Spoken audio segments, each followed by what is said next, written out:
Muy buenas, estamos en un podcast más, en este caso con Pablo de los Reyes, y es una temática distinta ya que vamos a hablar de gestión, emprendimiento, que al final es una de las ramas que puede tener un graduado en deporte y es difícil encontrar a lo mejor a gente que se enfoque mucho en ello.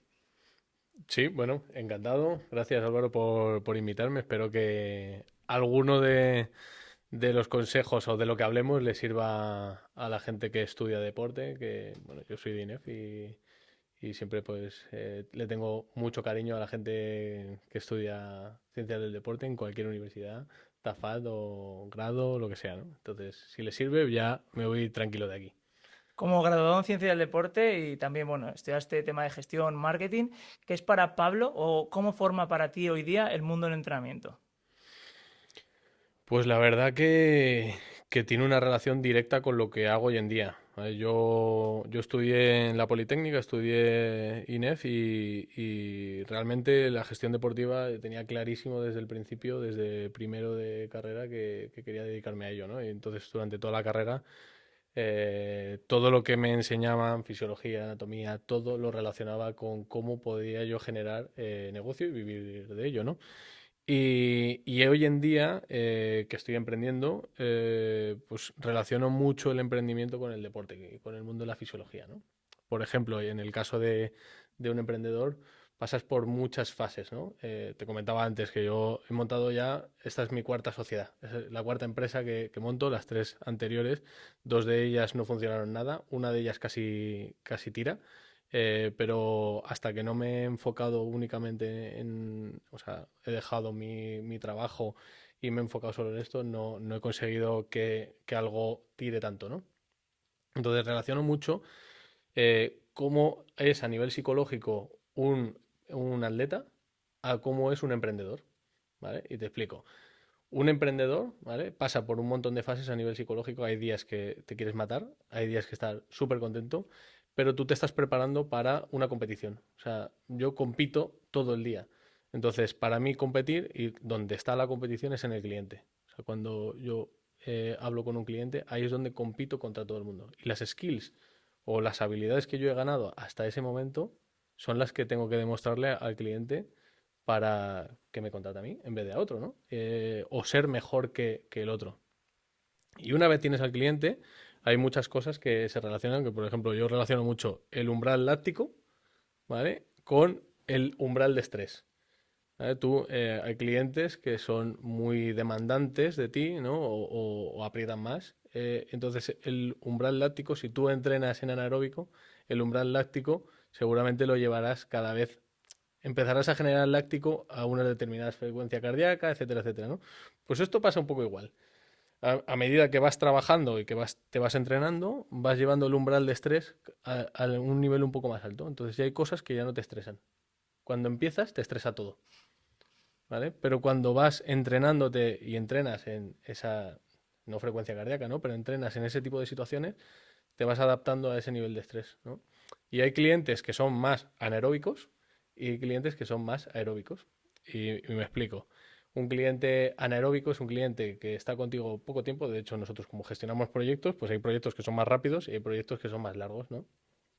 Entonces, los proyectos que son más cortitos, pero que requieren mucha intensidad, esos son anaeróbicos. Y tienes que también estar preparado psicológicamente para ese tipo de proyectos, porque son muy demandantes de tiempo, son muy demandantes a nivel de estrés y son muy demandantes a nivel de todo, de recursos, de todo, ¿no? Y luego hay proyectos o clientes que son más aeróbicos, que es un nivel de estrés un poquito más bajo, porque el cliente se fía más de ti o por lo que sea, ¿no?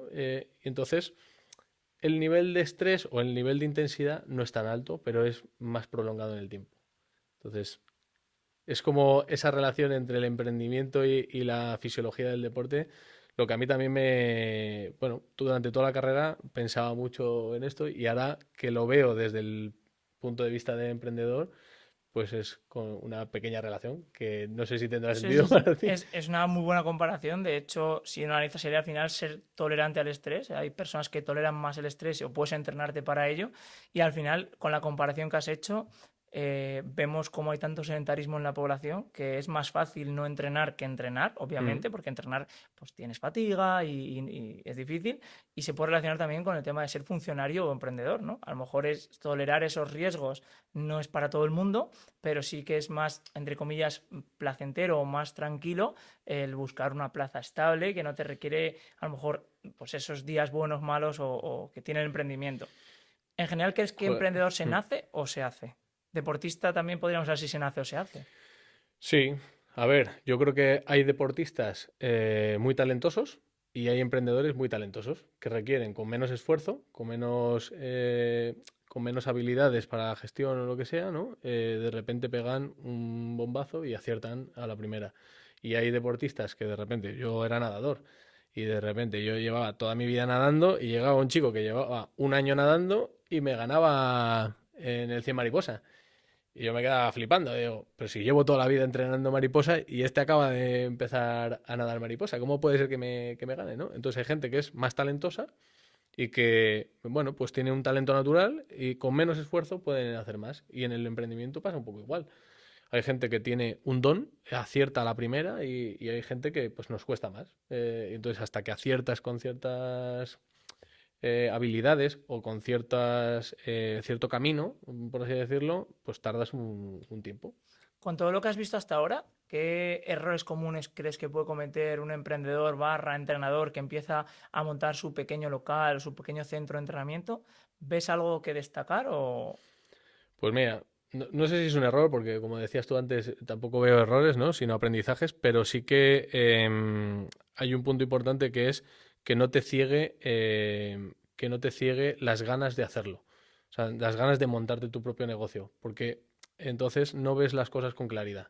Estás deseando abrir, te quema todo, te quema el dinero en el bolsillo, te quema el tiempo, ¿no? Estás ansioso, tardas en encontrar local, coges el primero que llega porque estás ansioso porque quieres hacerlo ya y tal. Y yo creo que esa ansiedad, o sea, cuando emprendes y montas un local, hay que tener en cuenta que hay una responsabilidad muy alta. Entonces, y hay un nivel de estrés que tienes que saber tolerar y que no te puede comer la prisa, porque en cuanto te come la prisa y la ansiedad, vas a cometer un montón de errores. Entonces, el hecho de buscar un local, ¿no? O ya lo relaciono más con, oye, lo voy a montar, voy a enfocarme a este perfil, voy a enfocarme a mujeres, uy, perdón, que le he dado al micro. Voy a enfocarme a mujeres de entre 35 y 45. Yo creo que es el primer paso, ¿no? Y ahora te contaré porque venía con una idea que quiero, que me has dicho antes. Yo no tengo ni idea de marketing. Todos sabemos de marketing. O sea, y eso es una cosa importante que quiero remarcar hoy aquí. Que todo el mundo sabe de marketing porque el marketing es solamente tratar de conquistar a alguien o porque dentro de las empresas tú conquistas a alguien. Entonces, el primer paso cuando un emprendedor, oye, quiero montar un centro boutique, ¿no? Por ejemplo. Lo primero que tienes que ver es a qué público va a ser dirigido, ¿no? Y lo relaciono mucho con cómo conquistas tú a una persona, ¿vale? Cómo tratas de enamorar a una persona. Entonces, a ti Álvaro, si te gustan los rockeros o las rockeras, ¿dónde vas a ir a buscar un rockero? A un bar de rock, un concierto de rock. ¿Y qué vas a pensar? Y te va a venir un amigo y te va a decir, Álvaro, ¿te gustan las rockeras? Nosotros no somos rockeros. Entonces, ¿cuántas rockeras hay en España? O sea, ¿dónde están las rockeras? ¿Y en qué comunidades o qué ciudades hay más rockeros? Pues yo qué sé, que yo sepa, hace poco porque estaba en Bilbao y en Bilbao se escucha mucho rock. Y si no investigas, sí, ya está. Lo tienes que investigar, ¿no? Entonces tú le dirás, oye, pues he estado viendo que en Bilbao hay mucho rock, entonces creo que me voy a ir allí porque hay sitios donde se escucha rock y claro, si me gustan las rockeras, pues tengo que ir allí a... Pero también, si te gustan las pijas o los pijos, tendrás que ir a un sitio donde, o sea, primero tendrás que ver cuántas pijas hay, ¿no? O sea, cómo está el mercado. ¿Es amplio o es muy pequeño? Porque si te gustan, no, es que me gustan los celíacos. Vale, pues el nicho es muy pequeño, Y ¿vale? también, si te gustan las pijas o rockeras, tendrás que ver qué le gusta a ellas, porque tendrás que transformarte un poco en Ahí eso. está, ahí está. Primero, saber dónde están las roqueras y dónde están las pijas y dónde están los celíacos, ¿vale? Entonces, cuando tú, por ejemplo, una cafetería para celíacos, oye, pues tendrás que, no sé si habrá un censo de celíacos, no tengo ni idea, pero tendrás que ver dónde hay más celíacos para poner el local donde haya más celíacos, Ese ¿no? sería ese análisis geomarketing que se hace, ¿no? Efectivamente, eso es el clásico Tam Samson que se hace a nivel de tamaño de mercado, porque es lo primero que te pregunta un fondo, porque he hecho varios ya pitch a fondos de inversión, lo primero que te pregunta, vale, ¿cuánto es el tamaño del mercado? ¿De cuántas personas estamos hablando en España? ¿Vale? Pues, y tienen razón, porque es que mm, si tú de todo ese mercado no puedes atacar al mercado completo, tú tendrás que atacar una parte, ¿no? Entonces, ese es el clásico Tam Samson de la segmentación de cliente. Y como tú bien decías, cuando ya sabes que los rockeros van al concierto de tributo a Metallica, pues tendrás que estar allí, ¿no? O sea, tendrás que ubicarte y tendrás que ir a los sitios donde van ellos. Y lo siguiente es estudiar qué hacen ellos. Cada nicho tiene como un ecosistema, ¿vale? Los rockeros pues llevarán las chaquetas de cuero y se las comprarán en un cierto sitio, ¿no? Llevarán las botas, pues se las comprarán de otra marca.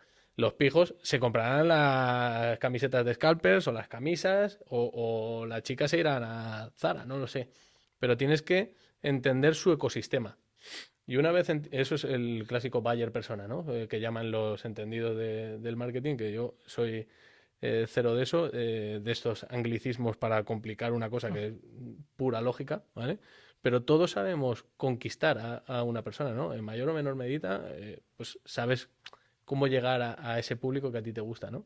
Si te gustan las rockeras, no vas a ir a la Arena del Sound, porque no creo que vayas a encontrar mucha rockera, ¿no?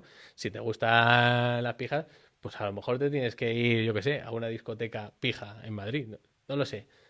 El caso es que cuando ya los tienes detectado el sitio donde están, lo que tienes que hacer es estudiar en qué ecosistema se mueven, qué compran. O sea, estudiar qué hacen en su día a día. ¿Van a la universidad? ¿No van a la universidad? ¿Están trabajando? A lo mejor es una persona que ya tiene hijos. O a lo mejor, por ejemplo, en el caso de Silver Age, es una persona que ya tiene pagada su hipoteca y vive muy, muy tranquilo porque tiene una capacidad adquisitiva mayor, ¿no? Por ejemplo, en el caso de la Silver Age. Entonces, cuando ya has entendido el tamaño del mercado y has detectado cuál es tu público, dónde está, ¿vale? Y lo has estudiado, el siguiente paso es adaptar tu forma de vestir, tu forma de expresarte, porque tú, a ver, no eres rockero, pero a ti te gustan las rockeras, por lo tanto, a las rockeras normalmente les gustan los rockeros. Entonces, tendrás que adaptarte Tienes que y adaptarte estar. a ver lo que les gusta. Y ese es el proceso de mejora de tu concepto, tu producto, ¿vale? Adaptado a ese público. A mí, por ejemplo, cuando estaba en Findespar, inicialmente apuntábamos a todo tipo de perfiles, ¿vale? O sea, era como el primer club que abrimos era un batiburrillo, no era el perfil al que nosotros queríamos llegar. Una vez entendimos cuál era el ecosistema en el que se movía ese público, ya ibas con que siempre digo, con el francotirador. O sea, ya no voy a todo el mundo, no quiero hacer un marketing para todo el mundo, quiero meterme en su ecosistema y una vez estoy dentro de su ecosistema ser relevante para ese público en concreto, ¿no? Entonces, y ya lo relaciono un poco con lo que es el clásico funnel, el embudo del marketing, ¿no? Para cuando ya adaptas tu concepto, tu producto para ese perfil, ¿vale? En base a lo que tú ya has analizado que le gusta en su ecosistema a ese nicho, ¿vale? Lo siguiente que tienes que hacer es hacer ruido en ellos, ¿no? O sea, ¿Buscas necesidad o las necesidades eran antes y ya no se hace eso? ¿Antes buscabas la necesidad del cliente o en este la caso necesidad la tratas de detectar en ese proceso en el que estás intentando entender su Vale. ecosistema. O sea, en ese proceso tratas de sacar la necesidad, Y lo que le duele, lo que le en el mola, embudo ya etc. estás cubriendo esa necesidad cuando llegan. Bueno, en el producto es donde cubres esa necesidad. Porque luego, una vez tienes el producto, adaptas la comunicación. ¿Vale? Pero si tú, yo qué sé, te empiezas a comprar camisas de scalpers y empiezas a ir con los mocasines y tal, ese producto ya está adaptado. Lo que tienes que, a partir de ahí, lo tienes que comunicar. Te tienes que hacer ver, ¿no? Entonces, tu canal para hacerte ver, para conquistar a esas chicas que tú quieres, pues a lo mejor es Instagram. A lo mejor es WhatsApp, no lo sé. O sea, Y a lo mejor, por mucho que te hayas vestido, en este caso scalpers, por ejemplo, si hablas a lo mejor con una jerga que no representa lo que estás vistiendo, tampoco te van a comprar. muy bien dicho. O sea, hablar esa misma jerga que tiene el cliente. Si tú quieres ir de pijo, pero hablas, ¿qué pasa, tío? pues como que no pega mucho, ¿no? Entonces tiene que ir como todo alineado, mercado, producto y comunicación. Si una de esas tres cosas no van alineadas, no tiene sentido. Entrando lo que has dicho en Fitness Park, cuando se abre el primero, abrís el primero en Fitness Park aquí en Madrid, fue Madrid, ¿no? Sí, Al final lanzáis genérico para testar el producto, pero eso es muy caro, ¿no? ¿Cómo, o sea, lanzó así porque no quedaba otra? Y luego, ¿cómo os disteis cuenta de cuál era el target o cuál era el perfil que buscabais realmente? claro. O sea, esto es el clásico error de cuando emprendes. Quiero ir a por este perfil y solo me voy a enfocar en eso. Y la comunicación y todo, y no me voy a adaptar. Entonces abres, creías que te iban a venir señoras de 45 a 55 años y de repente te empiezan a venir chicas de 18 a 25 porque le encanta que las lucecitas, nunca lo sabes. Entonces, en el caso de X Madrid, yo entré cuando ya estaba abierto, ¿vale? Entonces, analicé, lo primero que hago siempre que llego a una empresa es analizar lo que hay. Entonces, ¿qué había? Pues yo empecé a mirar y es muy fácil.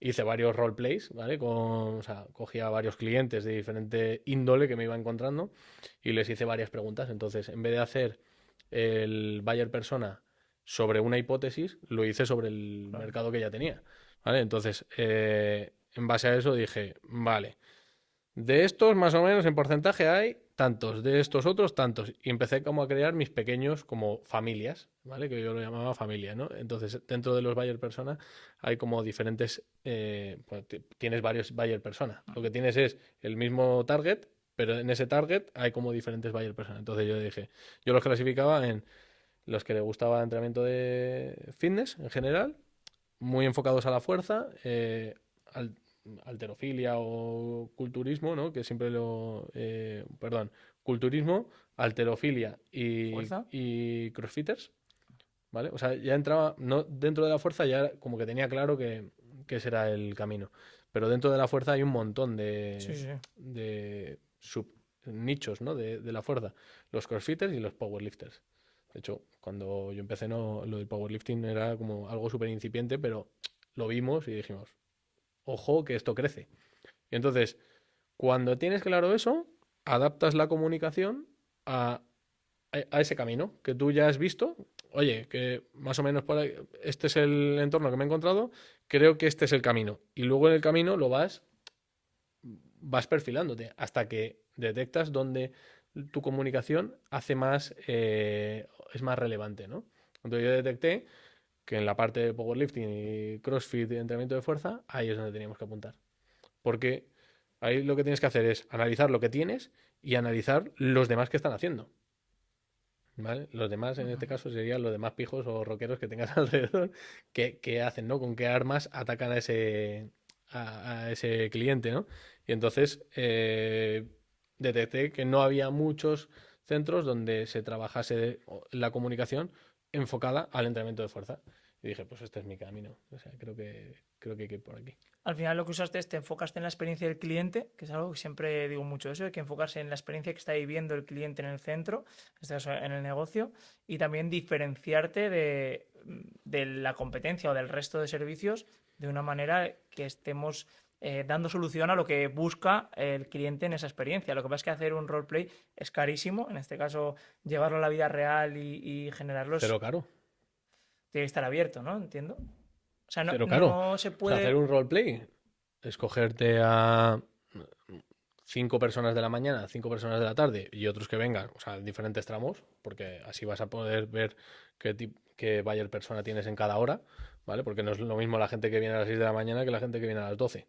Sí, Ni cuando tampoco. ya está abierto lo entiendo, pero validar al final el producto puede ser más barato analizando a lo mejor una competencia que lo está haciendo ya, ¿no? Dentro del propio mercado. Efectivamente, Sería una forma. efectivamente. Y leer muchas reseñas. Claro. O sea, al final es análisis fundamental Es de toda la fundamental. vida. Es fundamental para entender qué tipo de perfil le viene a este competidor que vas a tener, ¿no? Claro. A quién se está dirigiendo, si tiene sentido a quién se está dirigiendo para el perfil que vive alrededor, Claro. ¿no? Nosotros, por ejemplo, en el servicio que tenemos de búsqueda de locales, nosotros nos basamos siempre en información. Tenemos una herramienta de geomarketing que marcamos el punto donde está el local que nos interesa y nos dice alrededor dependiendo del local, ¿no? Pero más o menos entre 11 y 13 minutos andando, ¿qué gente vive allí? ¿De qué edades? ¿Qué sexo? ¿Qué gimnasios hay alrededor? ¿Qué densidad de población? ¿Qué calles son las más transitadas? Entonces ya te basas en una información inicial. Pero los que deciden el local donde se quieren meter en base a que les mola la fachada, están muertos. Total. ¿Qué evolución ves al marketing dentro del mundo del deporte? ¿Y cómo ves la inteligencia artificial, que ahora se habla mucho de ella? ¿Cómo afecta, cómo está afectando, cómo va a afectar, crees tú, al marketing en general y en especial al del deporte? A ver, estamos en un mercado que no para de crecer. O sea, el mercado del deporte y de la salud no para de crecer a nivel mundial. Entonces, es un mercado que no es que esté maduro, está en el proceso de llegar a su madurez, porque está en una fase muy incipiente de su crecimiento. De hecho, en España más o menos se dice que hay un 16,5% de tasa de penetración del fitness, ¿vale? De gente que va a centros deportivos a hacer deporte, que luego eso no significa que haya mucha más gente que practique deporte, Sí, ¿no? en distintos Pero se ámbitos. dice que más o menos que hay como un 80% de población que no hace nada, ¿vale? Que no hace de nada de deporte. Entonces, el reto del marketing es llegar a ese 80% restante que no hace deporte. Entonces, para mí, el marketing tiene que ir enfocado a, a nichos, o sea, es decir, a estudiar muy bien ese buyer persona del que hablábamos antes, estudiar muy bien al cliente, entender su ecosistema y ver que si te quieres dirigir a un perfil de Silver Age, no puedes dirigirte con la misma comunicación con la que yo me dirigía en Fitness Park. ¿Vale? Entonces, todo tiene que adaptarse a ese perfil.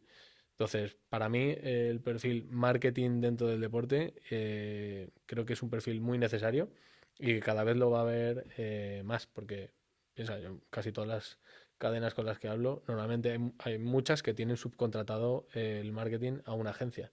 Mm. Una agencia nunca va a entender Lo que eh, quieres transmitir. lo que quieres transmitir. O sea, por mucho que solamente tengan ese cliente, no lo van a entender. Porque tú eres el que entiende a quién le quieres vender y entiendes cuál es el público real que te viene al centro. Entonces, para mí, el hecho de subcontratar con una agencia el marketing me parece muy complicado, salvo que sea una agencia especialista en fines, ¿no? O sea, hay agencias que es que suben sentadillas mal hechas, flexiones mal hechas, burpees mal hechos, y es como, Sí, es muy o complicado. sea, es muy complicado. No es lo mismo una agencia que te vende un producto, que te vende una colonia, que ahí, por muy mal que lo hagas, al final son fotos, son vídeos y no te, o sea, puedes equivocarte en el perfil de persona que sacas en el spot publicitario, pero no en hacer el ejercicio mal. Es como si saliese un vídeo de un cirujano operando mal. O sea, Sí, no tiene sentido. Quizás esas agencias en el email marketing pueden ser útiles porque lo tienen muy trallado, por pero ejemplo, a la hora de ser el foco y vídeos y demás es complicado. ¿Qué habilidades crees tú que tiene que tener una persona que emprenda en el sector del fitness a día de hoy? pues a ver, yo creo que tiene que tener paciencia sobre todo. La paciencia me parece fundamental. Creo que tiene que tener un perfil de riesgo, o sea, abierto al riesgo medio, o sea, que no sea ni un soñador súper arriesgado ni una persona muy comedida, porque entonces no te va a salir emprender, ¿no? Entonces yo creo que la paciencia y luego estar constantemente curioseando. De hecho hay una cosa que, mira, a lo mejor le puede valer a la gente. Yo cada vez que emprendo un nuevo proyecto, creo una cuenta de Instagram solamente para entender ese perfil, ese ecosistema. ¿Vale? Es decir, si me voy a enfocar a Silver Age, me creo una cuenta de Instagram y entonces empiezo a dar like, a seguir, a tal, a todos los perfiles que yo considero Silver Age. Entonces en el explorador cada vez me salen más cosas relacionadas con eso. Claro. Entonces cada vez entiendo más qué marcas publicitan a este perfil. O sea, cuando le doy like a, no sé, a Ralph Lauren o tal, pues me empiezan a salir marcas relacionadas que quieren atacarme como si yo fuese el perfil. Entonces empiezo a entender mucho mejor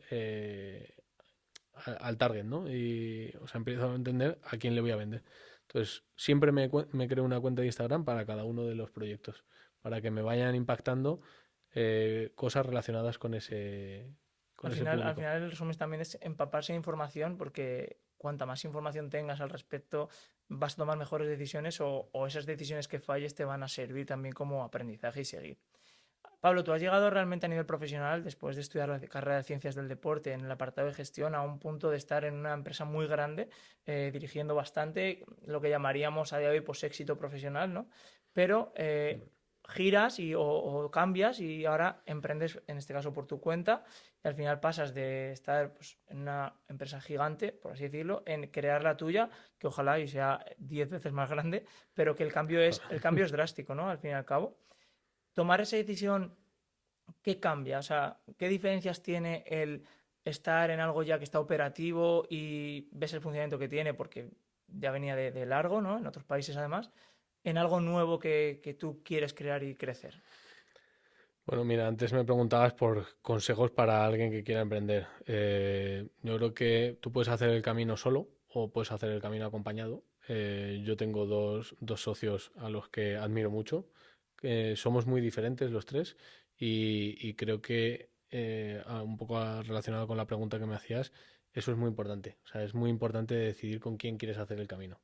¿Vale? Porque el camino, tú puedes llegar, hay una frase que no, que dice, haz el camino solo y llegarás rápido, haz el camino Y acompañado y llegarás llegarás más lejos. lejos, ¿no? Y realmente es así. Yo creo que en este proceso de emprendimiento, aunque yo ya había emprendido varias veces, siempre eran como side project, ¿no? O sea, yo trabajaba y le dedicaba unas horas a emprender, pero esta vez es la primera vez que he dejado todo y me he enfocado únicamente en esto. Yo creo que eso es importante, porque los side projects están muy bien para aprender, pero no te permiten dedicarle las 8 9 10 12 horas que quieres dedicarle a tu proyecto. Iniciar un proyecto de cero es como mover un cubo enorme, ¿vale? La primera vuelta cuesta mucho, hasta que se van erosionando las esquinas y empieza a convertirse en una rueda, ¿no? Entonces las primeras vueltas tardas una barbaridad entre que aprendes, entre que te equivocas, que te vuelves a equivocar, que vuelves a aprender.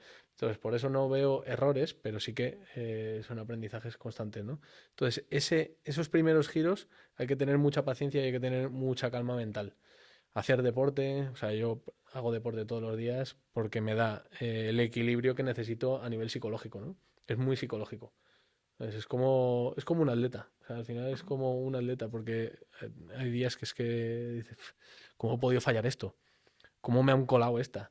¿Sabes? Y hay otros días que dices, "Buah, oye, También sí, hemos hablado del miedo antes y escuché una vez que emprender también es raro porque ese miedo que tienes, por ejemplo, cuando un avión cuando está despegando, la gente tiene mucho miedo cuando el avión está tocando el suelo y el ruido del motor despega, pero cuando llegamos arriba del todo, ya está planeando a metros y metros y kilómetros del suelo, la gente se tranquiliza, ¿no? Que realmente es cuando te matas, porque si estás a kilómetros te matas mucho sí, más que si estás despegando.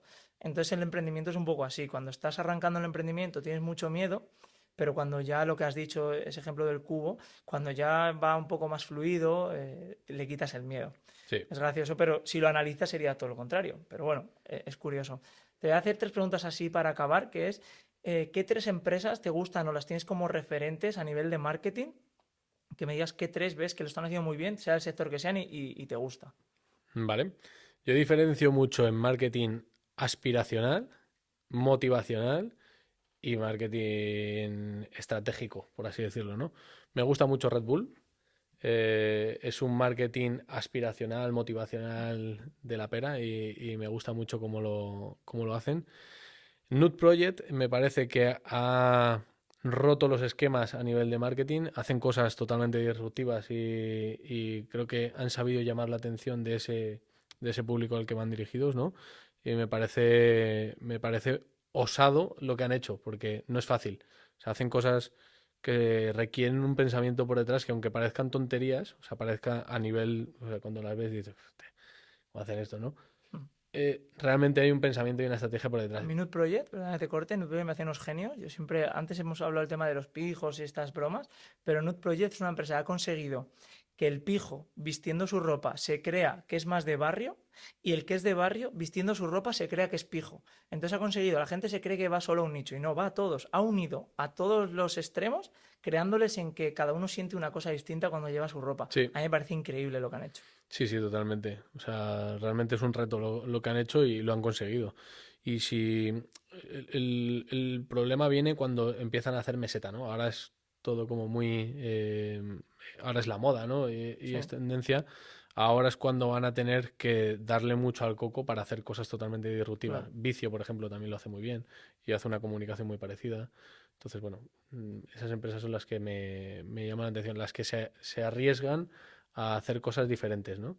Y que tengan un sentido. No me gustan las empresas que cogen imágenes de banco de imágenes y con eso creen que ya han Me solucionado. gusta un montón porque justo has dado Red Bull, para mí es top 1 también. Yo Nut Project hablo mucho de ella y la tengo ahí. Y como tercera yo en mi lista suelo tener, no sé, Nike, me parece increíble lo que hacen, me encanta, Aspiracional también. pero ahora me gusta un influencer que se llama Neil Ojeda, que tiene Milkshake, ha creado una Ujú. marca un poco así de broma y me parece que cómo está utilizando el marketing me parece una locura. O sea, me encanta cómo lo está haciendo ese chico. Como referentes, ¿qué tres referentes en gestión deportiva, cómo llevan o cómo crean marcas? Pues mira, o sea, a nivel de gestión deportiva o cómo crean marcas. Ambos, un referente. Pues a ver, yo siempre me ha gustado. Hay tres cadenas que siempre me han gustado y me he inspirado mucho en ellas, que es Equinox, que es una marca premium, creo que es de Nueva York, es Está en americana. Estados Unidos. Justo ayer Sí, he tenido una reunión yo y hemos puesto todo de Equinox. sí. Pues Equinox siempre me ha gustado mucho. Me gusta una marca que se llama Train More, que no es muy conocida, pero hacen un marketing muy, muy bueno. Es holandesa, es una cadena holandesa y siempre me he inspirado mucho también en ellos. Y a nivel boutique hay una que se llama Stars, joder, se me ha olvidado ahora. Pero es de Eh, boutique fitness. sí, boutique fitness. Bueno, hay dos que me gustan. Una que es enfocada al nicho mujeres que quieren entrenamiento de piernas y glúteo, que se llama, joder, es que hace que no las veo. Antes las seguía un montón. Se llama Stars and Stars, creo que es una de ellas, que tiene un marketing de la pera, y la otra no me acuerdo, pero son dos. Esta que es como entrenamiento de pierna de mujer, me parece también un reto porque es un nicho y se han enfocado, o sea, van con mirilla. Sí, sí, O sea, eso están es. haciendo el marketing y todo con mirilla, no van con escopeta apuntando a 27 perfiles, sino que lo que quieren es ese tipo de perfil. A mí eso me parece súper complicado y es verdad que si lo consigues es brutal. Bueno, Y Equinox me parece el trabajo también muy, muy bueno. De hecho, yo me fijo muchísimo en ellos. Mucho, mucho. sí, Me ¿no? parecen muy buenos. Pues Pablo, ha sido un placer y espero que haya estado a gusto. El placer es mío y muchas gracias por invitarme.